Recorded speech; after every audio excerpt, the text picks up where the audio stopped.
American Nightmare is a Netflix documentary that covers the kidnapping of Denise Huskins in 2015.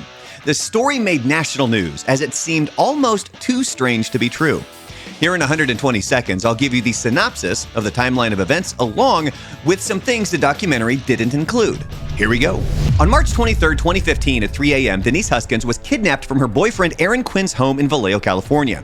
Quinn didn't originally call the police because there was a camera set up to monitor him. He eventually does call the police, and the story he tells is so outrageous, the police believe it's a hoax. On March 25th, Huskins was released in Huntington Beach, 400 miles from Vallejo. During a press conference later on the 25th, Vallejo police announced that they believe the kidnapping to be a hoax and say Huskins and Quinn owe the community an apology for wasting valuable resources. In the following days, emails are sent, 2 to the local newspaper describing the kidnapping and 2 to the Vallejo Police Department telling them the kidnapping was not a hoax and to apologize to Denise.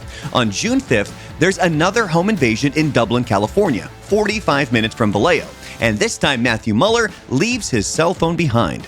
On June 8th, Mueller is arrested, and by the 13th, the FBI announces that he's been arrested for the kidnapping of Denise Huskins.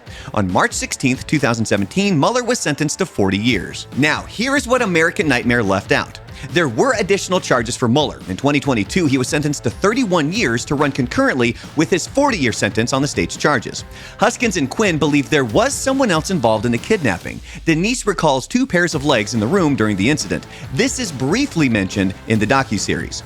Mueller actually fired his attorney and represented himself in court. The case brought a lot of attention to the Vallejo Police Department, especially online, with many people asking for the department to fire Detective Mustard. More on him in a moment. The department has been through a few police chiefs since 2015. Andrew Badu, the chief involved with the case, retired in 2019. And finally, the crazy story of Detective Matt Mustard. He's the one that flat out called Quinn and Huskins liars. First off, there was no reprimand for his handling of the case. But get this, in 2015, he won Officer of the Year, and in 2018, he was promoted to Detective Sergeant after he failed the test in 2017.